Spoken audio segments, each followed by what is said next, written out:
साहित्य सरिता में मैं डॉक्टर बबीता जायसवाल आप सभी का हार्दिक स्वागत करती हूँ। साथियों, पिछली वीडियो में मैंने डॉक्टर धर्मवीर भारती कृत अंधायुग नाटक के प्रथम अंक का पाठ किया था। आज मैं आपके समक्ष इस प्रथम अंक का सार प्रस्तुत करने जा रही हूँ, जिससे मेरी छात्राओं को इस अंक को समझने में सहायता मिलेगी। तो आइए इसके सार को देखते हैं कि इस प्रथम अंक में क्या कहा गया है। धर्मवीर भारती विष्णु पुराण के आधार पर कलयुग के रूप का वर्णन करते हुए प्रारंभ में कहते हैं कि कलयुग में कोई भी व्यक्ति धर्म और अर्थ के कार्यों के प्रति अपनी रुचि नहीं रखेगा, बल्कि ये कार्य पतन की ओर होंगे, अर्थात इनका पतन हो जाएगा। ऐसा कोई भी व्यक्ति ऐसा कार्य नहीं करेगा जो धर्म अर्थ से संबंधित होगा। सारी धरती का धीरे धीरे नाश हो जाएगा। तब मनुष्य की वास्तविक महत्ता का कोई महत्व नहीं रहेगा, बल्कि जिनके हाथों में सत्ता होगी, जिनके पास संपत्ति होगी और जिनके चेहरे नकली होंगे, जो केवल सज्जन होने का आडंबर करेंगे, उन्हीं व्यक्तियों की पूजा होगी। राज शक्तियां लोभी होंगी। वे अपनी शक्ति को बनाए रखने के लिए उचित अनुचित का ध्यान नहीं रखेंगी और ऐसी शक्तियों से दुखी होकर जनता गहरी गुफाओं में छिप छिप कर दुख से अपना जीवन काटेगी। ये गहन गुफाएं ये तो सचमुच की होंगी या जनता के उस हृदय की जो कुंठाओं से भरा हुआ होगा। उसके पश्चात नाटककार कहते हैं कि वर्ण विषय का उल्लेख करते हुए बताते हैं कि महाभारत का युद्ध समाप्त हो जाने पर यह कलयुग इस पृथ्वी पर आया, जिसके कारण सारी परिस्थितियां, मन की वृत्तियां और आत्माएं दोषपूर्ण हो गई। मर्यादा की केवल एक पतली सी डोर शेष बची थी, जो सत्य और असत्य दोनों ही पक्षों में उलझी हुई थी। केवल कृष्ण ही ऐसे साहसी थे जो उस उलझी हुई मर्यादा को सुलझा सकते थे, क्योंकि वे मानव भविष्य के ऐसे रक्षक थे और आसक्तिहीन थे। उनके अलावा और जितने भी व्यक्ति थे वे प्राय अंधे, पथभ्रष्ट, आत्महत्या करने वाले, गले हुए और अपने ही हृदय की अंधी गुफाओं के निवासी थे। अर्थात अपने अशुद्ध हृदय को ही प्रमाण मानकर वे लोग कार्य करते थे और जिससे उनका हृदय ठीक समझता था उसे ही वे उचित मानते थे। प्रस्तुत नाटक की कथा उन्हीं अंधों के माध्यम से प्रकाश और आशा की है। महाभारत के युद्ध से हुए विनाश का वर्णन करते हुए आगे कहते हैं कि इस महाभारत से देश और समाज की मर्यादा टुकड़े टुकड़े होकर बिखर चुकी थी। मर्यादा के इस महानाश में कौरव और पांडव दोनों का ही बराबर का हाथ रहा। दोनों ही इसके लिए उत्तरदायी हैं। यह सच है कि पांडव इसके लिए कम जिम्मेदार हैं और कौरव कुछ अधिक। यह भयंकर युद्ध समाप्त हो चुका है, किंतु उसके द्वारा किया गया सर्वनाश अभी भी मौजूद है। इस युद्ध की विलक्षणता यह रही है कि इसमें विजय किसी की भी नहीं हुई, क्योंकि दोनों पक्षों ने सभी कुछ इसमें स्वाहा कर दिया। अर्थात प्रकट रूप से कहा जाए तो पांडव इस युद्ध में विजय हुए, लेकिन उनकी विजय को भी विजय नहीं माना जा सकता, क्योंकि इस विजय को प्राप्त करने के लिए उन्हें जो कुछ खोना पड़ा उसके सामने यह विजय बहुत छोटी है। इसे एक प्रकार से हार ही समझना चाहिए। इस भयंकर युद्ध का कारण दोनों ही पक्षों की मूर्खता है। इस समय मूर्ख लोग ही सत्ताधारी थे और दोनों पक्षों में ज्ञान का अभाव था। युद्ध को प्रारंभ करने से पहले किसी भी पक्ष में इतनी ज्ञान शक्ति नहीं थी कि वह इसके भयंकर परिणामों को सोच लेता और समझ लेता और युद्ध से अलग हो जाता। इसलिए इसमें मूर्खता की विजय रही। अर्थात दोनों पक्षों ने ज्ञान से काम ना लेकर सारे मूर्खतापूर्ण कार्य ही किए। इस युद्ध में विजय मिली तो किसे मिली? अंधेपन को, ममता के अंधेपन को और अधिकारों के अंधेपन को, तथा पराजय मिली उस तत्व को जो सुंदर था, कल्याणकारी था और बहुत अधिक कोमल था। अर्थात कि यह युद्ध कारण भी दोनों पक्षों की मूर्खता और जिसके कारण सभी पदार्थ स्वाहा हो गए, जो देश और समाज की शोभा को संपन्न कर सकते थे, इसका कल्याण कर सकते थे। इस प्रकार इस युद्ध के साथ साथ द्वापर युग भी बीत गया। उसके बाद महाभारत के विषादपूर्ण स्थिति का चित्रण करते हुए आगे नाटककार कहते हैं कि महाभारत के अंतिम दिन 18वें दिन का शाम का समय था। युद्ध से उत्पन्न विषाद, दुख और सर्वनाश के कारण चारों ओर गहरी उदासी छाई हुई थी। कौरवों के महलों की वह गली जो कभी चहल पहल से भरी रहती थी, अब बिल्कुल सुनसान बनी हुई है और केवल 2 बूढ़े प्रहरी वहां पर उस समय पहरा देते हुए घूम रहे हैं। कौरव के सोने महलों के अंदर पहरा देते हुए पहला प्रहरी कहता है कि महाभारत के कारण देश का जो सर्वनाश हुआ है उसे देखकर हमारा मन इतना दुखी हो रहा है कि हम शक्तिहीनता और थकान का अनुभव कर रहे हैं। फिर भी हम इन सूने गलियारों में घूम घूम कर पहरा दे रहे हैं। इन गलियारों का सूनापन ही हमारे थकान का कारण है। इन गलियारों में घूम घूम कर पहरा देने के लिए हम मजबूर हैं। इससे अधिक हमारे भाग्य की विडंबना क्या होगी। दूसरा प्रहरी कहता है कि तुम ठीक कह रहे हो कि ये सूने गलियारे हमें अपने सूनेपन से शक्तिहीन बना रहे हैं, हमारे मन को बोझिल कर रहे हैं। यह हमारे भाग्य की ही विडंबना है। हम उन्हीं सूने गलियारों में पहरा देना पड़ रहा है जिनके इन रत्न जटित हुए फर्शों पर इनकी कौरव वधुएं मस्ती के साथ धीमी धीमी गति से उसी प्रकार इठलाती हुई सी चलती थी जिस प्रकार सुगंधी से युक्त पवन के झोंके चलते हैं। इन महलों में कभी बहुत अधिक चहल पहल रहा करती थी और इनमें रहने वाली कौरव वधुएं यौवन की मस्ती में मदमस्त होकर के ऐश्वर्य के मद में और श्रृंगार प्रसाधन से परिपूर्ण होकर के यहाँ पर मानो विचरण करती थी। किंतु आज वे कौरव वधुएं विधवा बनी हुई हैं। इनके कारण महलों का सारा वातावरण उदास और सूना हो गया है। महाभारत के अंतिम दिन के सायंकाल के समय पर पहरा देते हुए पहरेदार कहता है कि तुम सत्य कहते हो कि हम थके हुए हैं, किंतु हमारी थकान का कारण यह नहीं है। हमने भी युद्ध में जाकर अपनी भुजाओं की शक्ति दिखाई है, अर्थात हमने युद्ध में जाकर शत्रुओं से संग्राम नहीं किया है, इसलिए हमारी ये थकान युद्ध जन्य नहीं है। युद्ध करके हम नहीं थके, क्योंकि जब से ये युद्ध चल रहा है तभी से 17 दिनों से हम इन महलों में पहरा दे रहे हैं। यही कारण है कि हमारे ये भाले, हमारी ये ढाले, हमारी ये तलवारें बेकार पड़ी हुई हैं। इनका कोई भी योगदान नहीं हो पाया, इनका कोई उपयोग नहीं हो पाया। हम ये अस्त्र शस्त्र जो हमारे शरीर पर ये हमारे लिए बोझ बने हुए हैं, हम इनका बोझ ढो रहे हैं। हमें इन अस्त्र शस्त्रों को चलाने का अवसर ही नहीं मिला, क्योंकि हमें उस वस्तु की रक्षा करने के लिए नियुक्त किया गया था जो यहाँ है ही नहीं। दूसरा पहरेदार कहता है कि तुम गलत कहते हो। हमें उस स्थान पर नियुक्त किया गया है जहां रक्षा करने के योग्य कुछ भी नहीं है। हमें यहाँ नियुक्त किया गया था जिसकी संतानों ने, कौरवों ने महायुद्ध घोषित किया, और जिस धृतराष्ट्र की मूर्खता के कारण देश की मर्यादा उसी तरह प्रजा के लोगों को रोगी बनाती रही जिस प्रकार गले हुए शरीर वाली वेश्या अपने प्रजाजनों को रोगी बना देती है। जिस प्रकार किसी गले हुए अंगों वाली वेश्या के साथ समागम करके लोग रोगी बनते चले जाते हैं, उसी प्रकार धृतराष्ट्र और उसकी संतानों ने जब मर्यादा को विकृत कर दिया तो वह निरंतर लोगों को पाप से ग्रसित करके युद्ध के लिए प्रेरित करती रही। हमें उसी रोगी मर्यादा की रक्षा के लिए नियुक्त किया गया है। पहला पहरेदार कहता है कि जिस मानव संस्कृति और मर्यादा को विकृत कर दिया है धृतराष्ट्र के पुत्र कौरवों ने, उसी ने हमारे अस्तित्व को भी अर्थहीन बना दिया है और हमें थका डाला है। हमने जो भी परिश्रम किया वह निरर्थक ही सिद्ध हुआ। हमारी आस्था, हमारे साहस और हमारे परिश्रम और हमारे अस्तित्व का कुछ भी अर्थ नहीं था। कहने का अर्थ क्या हुआ कि धृतराष्ट्र और उसके पुत्रों ने मानव संस्कृति और मानव विध्वंस को इतना दूषित कर दिया और इतना विकृत कर दिया कि उसमें मानव और उसके कार्यों को कोई महत्व ही नहीं रह गया था। उसके पश्चात महाभारत के अंतिम दिन की संध्या के समय पर ही कौरव के सूने महलों को पर पहरा देते हुए प्रहरी जो है वो बातचीत करते हैं। तो ये भी कह रहे हैं कि तुम ठीक कह रहे हो, वास्तव में धृतराष्ट्र और उसके पुत्रों ने मानव संस्कृति और मर्यादा को इतना दूषित बना दिया कि उसमें मानव और उसके कार्यों को महत्व नहीं रह गया। यही देख लो, हम इस सोने गलियारे में जिसमें जीवन निरर्थक पड़ा हुआ है, जिसमें रहने वाली कौरव वधुओं के जीवन का अब कोई सार नहीं रह गया है, वे विधवा हो चुकी हैं। हम थक कर ही चकनाचूर नहीं हुए बल्कि लगभग नष्ट हो चुके हैं। महाभारत ने मानव जीवन को निरर्थक और मानव शक्ति को दुर्बल बना दिया है।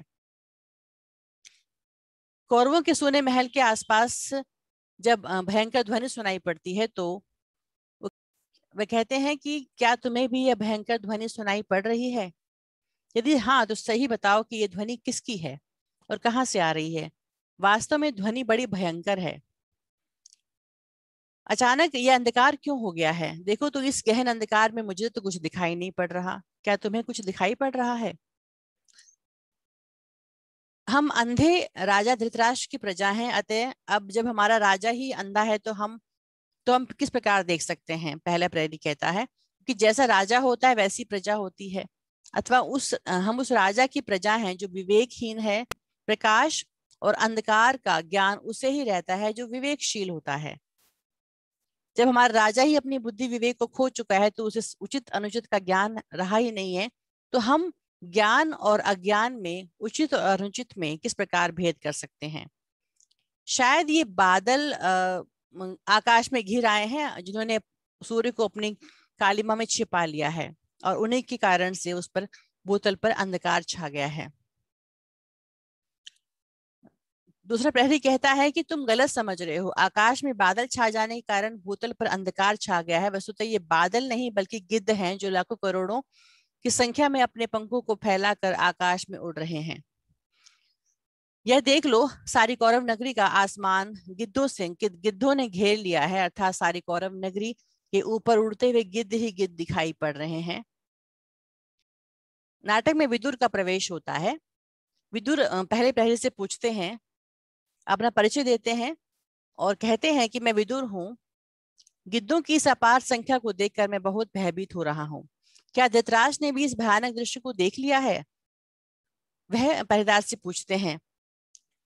गिद्धों की विशाल संख्या को देख करके भयभीत जो विदुर हैं, उनके कहने पर, उनके पूछने पर पहरेदार कहता है कि धृतराष्ट्र इस अपशकुन की सूचक गिद्धों की अपार संख्या को किस प्रकार देख सकते हैं, क्योंकि वे तो अंधे हैं। इन गिद्धों की उड़ती हुई पंक्तियों से स्पष्ट हो रहा है कि निकट भविष्य में कोई भारी विपत्ति कौरव नगरी पर छाने वाली है, क्योंकि यह भयानक अपशकुन है। इसलिए मैं शीघ्र ही महाराज धृतराष्ट्र से मिलूंगा और पता नहीं संजय आज युद्ध क्षेत्र से क्या समाचार लाए हैं ये भी जानना चाहूंगा।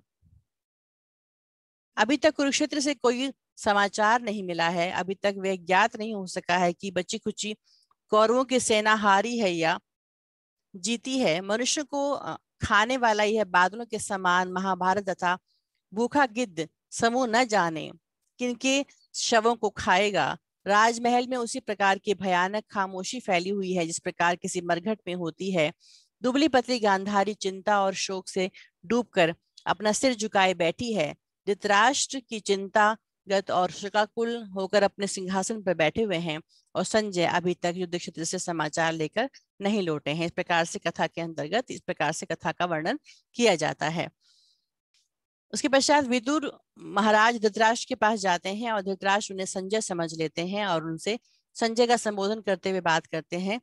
तो विदुर बताते हैं कि मैं संजय नहीं हूँ, मैं विदुर हूँ। आज सारी कौरव नगरी दुखी है और कौरव नगरी में जो 10-20 लोग बचे हैं वे अत्यंत आतुर होकर के, बेचैन होकर के कौरव नगरी में संजय का इंतजार कर रहे हैं, अर्थात युद्ध का समाचार जानने के लिए सारी कौरव नगरी बेचैन है। लेकिन महाराज यह बताइए कि आप इतने चुप क्यों हैं, और माता गांधारी इतनी मौन क्यों हैं? आपको क्या चिंता हो गई है? महाराज धृतराष्ट्र को चुप देख करके विदुर इसका कारण जानना चाहते हैं। तो महाराज धृतराष्ट्र कहते हैं कि विदुर, मैं चुप और व्याकुल हूँ। इसका कारण यह है कि मुझे अपने जीवन में पहली बार भय और शंका का अनुभव हो रहा है, अर्थात अपने पुत्रों के विनाश की आशंका मुझे बार बार घेर रही है, झकझोर रही है। विदुर कहते हैं, महाराज आपको जो आज आशंका का अनुभव हो रहा है वह अन्य सभी लोगों को बहुत पहले ही हो गया था, जब ये युद्ध ठना था। इस आशंका से सभी परिपूर्ण थे कि अब उनके समूचे परिवार का विनाश बहुत ही निकट है। विदुर कहते हैं कि अन्य सभी लोगों को यह आशंका तो बहुत पहले ही हो गई थी, आपको आज ये आशंका व्याप रही है। दुर्योधन ने पांडवों को उनका अधिकार देने से मना कर दिया था और उनके साथ अनुचित व्यवहार किया था, यह आशंका उसी दिन सबको व्याप गई थी। जब विदुर ने धृतराष्ट्र से कहा कि आपको जो आज अनुभव हो रहा है वो हम सबको पहले ही हो गया था, तो वो कहते हैं, हे विदुर, तुम आज ये बात कह रहे हो कि आप सबको ये पहले से ही अंदाजा हो गया था कि वह आशंका आप लोगों को पहले से थी, लेकिन तुमने पहले कभी ये मुझसे बात नहीं कही। विदुर ने धृतराष्ट्र से कहा कि जो आशंका आपको आज व्यापी है वह हम सबको पहले ही व्याप गई थी, और ऐसा नहीं है कि आपसे किसी ने कहा नहीं था। इसी बात को भीष्म पितामह ने कहा था, गुरु द्रोणाचार्य ने बताया था, और इसी राजमहल में आकर के कृष्ण ने भी कहा था कि मर्यादा को मत तोड़ो, अन्यथा टूटी हुई मर्यादा कुचले हुए अजगर के समान लपेट कर कौरव वंश को लपेट कर सूखी लकड़ी की तरह तोड़ डालेगी। अर्थात मर्यादा भंग करने पर कौरव वंश का नाश अवश्य ही हो जाएगा, ये कहा था। धृतराष्ट्र कहते हैं, मैं मानता हूँ भीष्म, द्रोण और कृष्ण ने यह बात बार बार कही थी, पर मैं जन्म से अंधा था। अंधा होने के कारण से बाहरी यथार्थ या सामाजिक मर्यादा को ग्रहण नहीं कर सकता था। हे विदुर, तुम मेरी इस व्यवस्था को नहीं समझ सकते, तुम मेरी इस मजबूरी को नहीं समझ सकते। उसके पश्चात कहते हैं कि तुम्हारा यह कहना कि जन्मांध होने के कारण तुम बाहरी यथार्थ या सामाजिक मर्यादा का को ग्रहण नहीं कर सकते थे, एकदम निराधार है। विदुर कहते हैं कि ये बिल्कुल बेबुनियाद सी बात है। जैसे तुमने मोह, ममता आदि भावों को ग्रहण किया था, उसी प्रकार अंधेपन को भी अंधे होते हुए भी आप मर्यादा को और उसके अंग को, उसकी मर्यादा के भंग होने के प्रभाव को ग्रहण कर सकते थे, देख सकते थे इसका परिणाम क्या होगा। विदुर ने ये कहना चाहा कि तुमने अपने पुत्रों की मोह ममता में आकर ही मर्यादा का ध्यान नहीं रखा। अगर तुम इन भावों के शिकार ना होते और पांडवों के साथ अनुचित व्यवहार ना होने देते, तो कभी भी महाभारत ना छिड़ता और ना ही कभी कौरव वंश का विनाश होता। धृतराष्ट्र कहते हैं, मैंने अंधा होते हुए भी जिस संसार को ग्रहण किया था, वह संसार स्वयं मेरे अंधेपन से ही तो उत्पन्न हुआ था। मेरे लिए संसार यथार्थ रूप में वही था जैसे मैं अपने व्यक्तिगत भावों के द्वारा ही जान पाया था। अर्थात मेरा संसार मेरी ही कल्पनाओं से मैंने रचा था, उसमें बाह्य जगत जैसी मर्यादाएं नहीं थी। जिस प्रकार इंद्रजाल घने गहरे या अंधियारे में एक काले बिंदु से ही माया की सृष्टि करता है, उसी प्रकार मेरे मन ने स्वयं ही मन चाहे भावों का विकास कर लिया था। मेरी सारी वृत्तियां मेरी उसी व्यक्तिगत भावों से संचालित हो रही थी, इसलिए मेरा प्रेम, मेरी घृणा, मेरी नीति, मेरा धर्म बिल्कुल व्यक्तिगत था। इसीलिए मेरे भावों में सांसारिक नीतियों का समावेश नहीं था। अर्थात कि संसार की नीतियों से मैं परिचित ही नहीं था और इसलिए मैं कुछ नहीं जान पाया, समझ पाया। विदुर कहते हैं, आपके इस अंतिम सत्य के कारण ही, अपने पुत्रों के प्रति अंध प्रेम के कारण ही यह महाभारत हुआ। महाभारत के पहले ही दिन से जब कौरवों का सैनिक बल क्षीण होने लगा था, पिछले 17 दिन से आप एक एक करके अपने पूरे वंश का विनाश सुनते रहे। अर्थात पिछले 17 दिनों में एक एक करके सभी कौरवों का नाश हो चुका है। यही आपके अंतिम सत्य का परिणाम निकला है। जब विदुर धृतराष्ट्र से कहते हैं कि आपकी मोह ममता के कारण ही तो कौरवों का विनाश हुआ है, तो धृतराष्ट्र कहते हैं कि ये सच है कि पिछले 17 दिनों से मैं लगातार कौरवों के विनाश के संवाद सुनता आया हूँ, पर मेरे लिए वे सब संवाद निरर्थक थे, क्योंकि मैं जन्मांध हूँ। केवल उन संवादों को की भयानकता को सुन सकता हूँ, उनको देख नहीं सकता। युद्ध क्षेत्र से आकर संजय मुझे केवल शब्द ही देने आते हैं, केवल उन शब्दों को, उन समाचारों को मैं उनके माध्यम से समझता हूँ, उनसे चित्र बना लेता हूँ। मैं उनसे अभी तक अपरिचित हूँ। अर्थात कि मैंने उस विनाश के समाचारों को केवल सुना है, उसके भयानक रूप को कभी देखा नहीं है। मैं उस दृश्य को अपनी कल्पना से भी साकार नहीं कर सकता, जब क्रूर भीम ने दुशासन की छाती को चीरकर उसके उबलते हुए खून से अपने होंठ तर किए थे। मैं ये अनुभव नहीं कर सकता, मैं ये देख नहीं सकता, मैं कल्पना भी नहीं कर सकता। यह सुनकर के गांधारी मना करती है कि इस बात को मत दोहराइए, इससे मुझे अपार कष्ट होता है, उसे सहने में बिल्कुल असमर्थ हूँ। धृतराष्ट्र विदुर से कहते हैं, अपने पुत्रों का विनाश देखकर ही आज मुझे ज्ञान हुआ है कि मेरी व्यक्तिगत सीमाओं के बाहर भी सत्य, या अर्थात सत्य केवल वह नहीं कहा जा सकता जिससे मैं अपनी अनुभूति और कल्पना के बल पर रचकर मान बैठा था, किंतु सत्य इसे दूसरा है जो बाह्य जगत में रहा करता है। इस सत्य का मुझे आज ज्ञान हुआ जब एक एक करके मेरे सभी पुत्र वीर गति को प्राप्त हो गए। जिस प्रकार कोई बना हुआ बांध अचानक टूट जाए और उसके टूटने से करोड़ों योजन तक फैला हुआ सागर हिलोरे लेकर गरजता हुआ बहने लगे, उसी प्रकार मेरे मन का बांध टूट जाने पर अज्ञान का बहता हुआ यह सागर मेरे व्यक्तिगत और अनुमान किए हुए सीमित स्थान को अपनी लहरों की जहरीली जीभों से निगलता हुआ मेरे हृदय में प्रवेश कर गया है। अर्थात अपनी अनुभूति से मैंने जिस सत्य का निर्माण किया था और जिसे मैं अंतिम सत्य मानता रहा था, वह सब नष्ट हो गया है। विदुर कहते हैं कि हे महाराज, आपको पुत्र वियोग के दुख और उनकी हार ने जो ज्ञान दिया है वह यथार्थ ज्ञान है, वास्तविक सत्य है, और ये निश्चय ही आपको दुख सहने और जीवन में धैर्य से जीने के लिए दृढ़ता प्रदान करेगा, इसमें कोई संदेह नहीं है। धृतराष्ट्र कहते हैं कि हे विदुर, तुम्हारा ये कथन सत्य ही प्रतीत होता है कि कुल के विनाश से जो मुझे ज्ञान मिला है वह मुझे दृढ़ता देगा, क्योंकि इस ज्ञान से तो मुझे भय ही प्राप्त हुआ है, और इसलिए मैं अपने जीवन में प्रथम बार आशंका से भर गया हूँ। विदुर उत्तर देते हैं, महाराज, तो ज्ञान आपको प्राप्त हुआ है, उससे यदि आपको भय लग रहा है तो समझिए वह ज्ञान अभी अधूरा है। अर्जुन को उपदेश देते हुए कृष्ण ने कहा था कि जो ज्ञान भगवान को नहीं सौंपा गया वह ज्ञान वास्तव से अब अधूरा होता है। इसलिए अगर तुम संपूर्ण ज्ञान प्राप्त करना चाहते हो तो मुझे अपना मन और अपनी बुद्धि समर्पित कर दो, तभी तुम भय से मुक्त होकर मुझे प्राप्त कर सकते हो, इसमें कोई संदेह नहीं है। यह बात सुनकर गांधारी आवेश में आ जाती है और कहती है, कृष्ण की इस बात में चाहे किसी और को संदेह हो या ना हो, मुझे संदेह है, क्योंकि स्वयं कृष्ण इस बात का पालन नहीं कर सके जो वो कहते हैं। यदि भी वे दूसरों को ये उपदेश देते हैं कि मन और बुद्धि मुझे समर्पित कर दो, किंतु पितामह भीष्म के बाणों से घायल होकर उन्होंने स्वयं ही अपनी सारी मनोबुद्धि खो दी थी और युद्ध में बार बार मर्यादा को भंग किया है।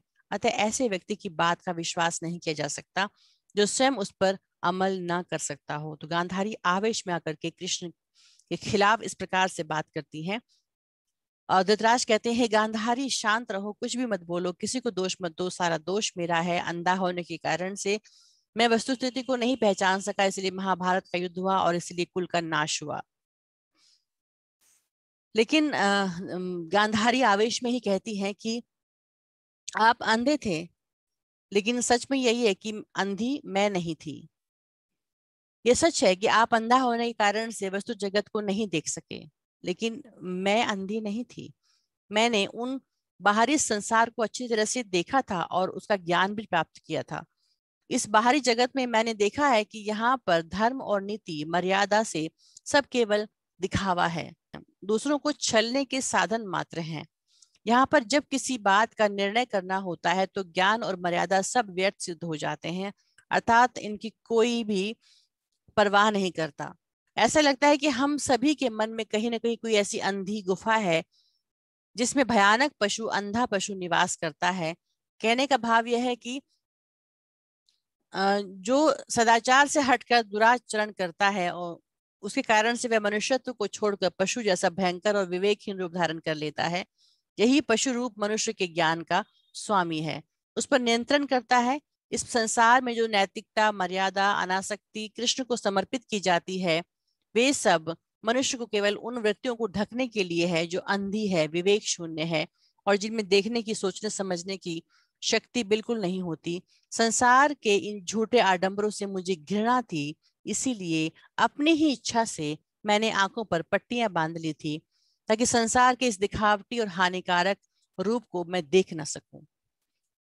गांधारी सांसारिक आडंबरों के प्रति अपना आक्रोश व्यक्त करती है और कहती हैं, विदुर उनसे कहते हैं कि हे गांधारी, तुम अब बहुत कठोर हो गई हो। ऐसा लगता है कि पुत्र शोक ने तुम्हें बहुत अंदर से बेचैन कर दिया है, खोखला बना दिया है, तुम्हारी कोमलता को बिल्कुल नष्ट कर दिया है। अन्यथा तुम्हारी धर्म के प्रति पूर्ण आस्था थी और तुम्ही ने तो एक दिन दुर्योधन से कहा था कि जिधर धर्म होगा उधर ही विजय होगी। तुम्ही ने कहा था ना।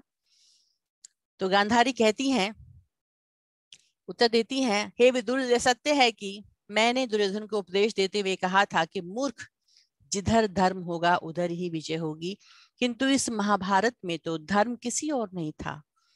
सभी अंधी वृत्तियों से, प्रवृत्तियों से नियंत्रित थे, अर्थात सभी स्वार्थी थे।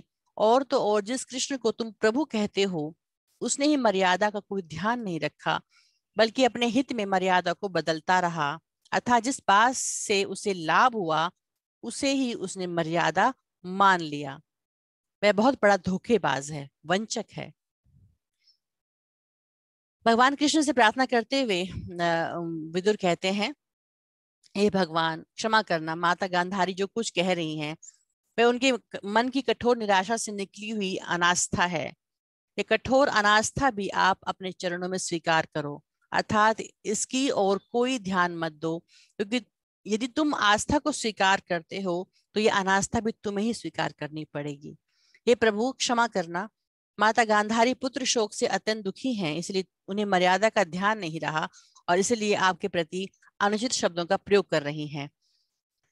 गांधारी जब कहती हैं तो कहती है, हे विदुर मुझे माता मत कहो, तुम जिसको अपना प्रभु कहते हो वह कृष्ण भी मुझे माता कहता है।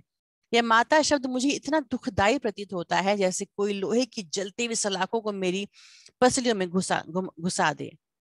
17 दिन के अंदर ही मेरे सारे पुत्र एक एक करके मारे गए और मैंने अपने इन्हीं हाथों से अपनी फूल जैसी कोमल वधुओं की विधवा होने पर चूड़ियां उतारी हैं और अपने इस आंचल से उनके सिंदूर की रेखाएं पोंछी हैं। ये अपार दुख मुझे कृष्ण के दिए हुए हैं। यदि वह चाहता तो महाभारत को रोक सकता था और मेरी वधुएं विधवा होने से बच जाती। उसके पश्चात एक याचक का प्रवेश होता है और याचक धृतराष्ट्र से कहता है, मैं वही ज्योतिषी हूँ जिसने भविष्यवाणी की थी, वह आज असत्य सिद्ध हो गई। मैंने इसी कौरव नगरी में आकर इन नक्षत्रों की चाल नाप तोल की और उसे अंकों में उतार कर भविष्यवाणी की थी कि दुर्योधन की अवश्य जीत होगी। मैंने मनुष्य के भाग्य की उन अक्षरों की परीक्षा की थी जो अदृश्य है। मैं भविष्य को बताने वाला ज्योतिषी था। मैंने ही ये ऐलान किया था कि दुर्योधन जीतेगा, लेकिन आज मेरी भविष्यवाणी असत्य सिद्ध हुई। ज्योतिषी की बातें सुनकर धृतराष्ट्र कहते हैं, तुम्हारी बातें सुनकर मुझे याद आता है कि तुमने ये बताया था कि युद्ध अवश्य होगा, इसको कोई टाल नहीं सकता, और यह भी बताया था कि युद्ध में कौरव सेना की विजय होगी। तो वो कहते हैं, हाँ मैं वही हूँ। हाँ महाराज आप ठीक कहते हैं, मैं वही व्यक्ति हूँ जिसने भविष्यवाणी की थी कि युद्ध अनिवार्य है और उसमें कौरवों की सेना की विजय होगी। पर मैं देखता हूँ कि मेरा सारा ज्योतिष ज्ञान झूठा सिद्ध हुआ। उसका कारण यह है कि इस युद्ध में कृष्ण के रूप में वह व्यक्ति आया जो नक्षत्रों की गति से भी अधिक शक्तिशाली था और जिसने दुखी अर्जुन को कर्म योग का उपदेश देते हुए कहा, मैं सबसे परे हूँ, परात्पर हूँ अर्थात भगवान हूँ, मैं जो कहता हूँ वही करो, डरो मत और विश्वास रखो कि इस युद्ध में सत्य की ही विजय होगी और यह सत्य मुझसे लो, अर्थात मैं जिस बात को सत्य कहता हूँ वही सत्य है और युद्ध में निश्चित रूप से इसी की जीत होगी। विदुर कहते हैं वस्तुतः कृष्ण भगवान है। उनकी गति में ही इतिहासों की गति छिपी हुई है, अर्थात वे जो चाहते हैं वही होता है और सारे नक्षत्रों की गति भी उन्हीं से परिचालित है। यह तो पता नहीं कि कृष्ण भगवान है या नहीं।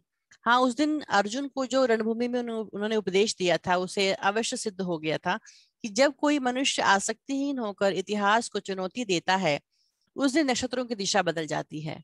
और उसी दिन यह भी सिद्ध हुआ कि भाग्य पहले से तय की हुई कोई वस्तु नहीं है, बल्कि यह वस्तु जिसको मनुष्य अपने निर्णय के अनुसार बनाता और मिटाता रहता है। अर्थात कि कृष्ण भगवान चाहे हो या ना हो, पर उन्होंने रणभूमि में जो कार्य किए हैं उन्हें साधारण व्यक्ति नहीं कर सकता। गांधारी प्रहरी को आज्ञा देती है कि उन्हें कुछ मुद्राएं दे करके भेज दें। तो याचक कहता है, मैं इन मुद्राओं को लेने का अधिकारी नहीं हूँ। मैं तो वह ज्योतिषी हूँ जो भविष्य की बातें बताता है, पर जिसकी बताई हुई बातें झूठी सिद्ध होती हैं। इसलिए इस वर्तमान काल में मेरे शब्दों का मूल्य नहीं है। न जाने मुझ जैसे कितने व्यक्ति इस कौरव नगरी की गली गली में बिखरे हुए पड़े हुए हैं जो झूठी भविष्यवाणी करते हैं, जिनके स्वप्न नष्ट हो गए हैं और जिनके तत्व गल गए हैं। हे गांधारी, आप माता हैं जो अपनी ममता देकर सबको पाल रही हैं। और उसके पश्चात जब याचक गांधारी को की जय बोलकर चला जाता है तो गांधारी आशापूर्ण होकर कहती है, यद्यपि मेरी ये आशा स्वार्थपूर्ण है, तथापि मुझे ये आशा है कि दुर्योधन अवश्य जीतेगा, उसकी जीत अवश्य होगी। जब विदुर धृतराष्ट्र को ये बताते हैं कि दिन डूब गया, तो धृतराष्ट्र व्याकुल होकर कहते हैं कि यद्यपि दिन डूब गया है, पर संजय अभी तक युद्ध का समाचार लेकर के नहीं आए। अब तो सभी योद्धा अपने अपने डेरों में लौट गए होंगे, किंतु अभी तक यह नहीं पता चला कि आज के युद्ध में कौन जीता और कौन हारा। कहते हैं, हे महाराज आप चिंता ना करें, संजय युद्ध का जो भी समाचार लाएंगे वह शुभ ही होगा। हे माता गांधारी, आप निश्चिंत होकर के अपने शयन गृह में जाकर विश्राम करें। संजय के रथ के इंतजार में नगर के सारे द्वार निरंतर खुले हुए हैं। अतः जैसे ही कोई समाचार मिलेगा वह तुरंत आप तक पहुंचा दिया जाएगा। उसके पश्चात पहला प्रहरी दूसरे प्रहरी से बात कर रहा है और कहता है कि इस महाभारत का मूल कारण मर्यादा का उल्लंघन है, पर हमने किसी भी मर्यादा का उल्लंघन नहीं किया क्योंकि हमारी कोई मर्यादा नहीं है। व्यंग करते हैं दोनों कि बड़े बड़े आदमी किसी न किसी बहाने से युद्ध उत्पन्न कर देते हैं, पर हम जैसे साधारण व्यक्तियों का तो समाज में कोई महत्व ही नहीं है और ना हम मानवता का खून बहाते हैं। दूसरा प्रहरी कहता है हमारे मन में कभी अविश्वास का भाव नहीं जागा, आता भी कैसे, हमारे मन में कभी किसी के प्रति गहरा विश्वास रहा ही नहीं। व्यंग भी करते हैं कि आस्था और अनास्था के सिद्धांत तो बड़े ही आदमियों के हैं और उन्हीं के लिए सब कुछ सुख दुख के कारण बनते हैं, हम जैसे साधारण व्यक्तियों से इसका कोई संबंध नहीं है। उसके पश्चात पहला प्रहरी दूसरे प्रहरी से कहता है कि समाज में हमारा कोई महत्व नहीं है, इसलिए हमारा ना तो कोई स्वयं का मत होता है और ना कोई उद्देश्य होता है। हम तो केवल धृतराष्ट्र की आज्ञा पालन करने के लिए सोने गलियारे में बिना किसी उद्देश्य के सदा बाएं से दाएं और दाएं से बाएं घूमते रहते हैं। व्यंग करते हैं वो कि जीवन में जिसे प्रभुता प्राप्त होती है, जो बड़ा होता है, जो किसी उद्देश्य को लेकर चलता है, वह व्यक्ति सदैव दुखी रहता है। उसे अनेक प्रकार के संकटों और संघर्षों का सामना करना पड़ता है। हमारे जीवन में ना तो कोई प्रभुता है, बड़प्पन है और ना ही कोई उद्देश्य है, इसलिए हमारा जीवन सदैव संघर्षहीन रहता है और हम सदैव सुखी रहते हैं। दूसरा प्रहरी पहले प्रहरी से कहता है कि हम सारे जीवन तो इस कौरव नगरी के गलियारे में बाएं से दाएं और दाएं से बाएं घूमते रहे और मरने के बाद यमपुरी में भी हमें यही काम मिलेगा। वहां भी हम सदा दाएं से बाएं बाएं से दाएं ही घूम घूम कर सदा चलते रहेंगे। उसके पश्चात कौरव नगरी की दयनीय दशा का वर्णन करते हुए संजय के मार्ग भटकने का दृश्य कथा के माध्यम से प्राप्त होता है कि कौरव नगरी में जिसकी हार बहुत निकट है, सारी रीतियां धीरे धीरे नष्ट हो चुकी हैं। यह संध्या इसकी हार की संध्या है, भय की संध्या है और संशय की संध्या है। इसके सारे गलियारे पराजय, भय और संशय के अंधकार से भर गए हैं, अर्थात इस नगरी में सब जगह पराजय का दुख, भय और संशय छाया हुआ है। इन गलियारों में झूठी भविष्यवाणी करने वाले याचक के समान एक बूढ़ा बैठा हुआ है जो अपने रास्ते से भटक गया है और टुकड़े टुकड़े हो हाथ फैलाए हुए घूम रहा है। इस नगरी के अंदर धृतराष्ट्र और गांधारी दो बुझी हुई लपटों के समान, वे दोनों ऐसे प्रतीत होते हैं जैसे या तो वे राजा धृतराष्ट्र के अंधे दर्शन की रहस्यमयता हो या माता गांधारी की अंधी आशा हो।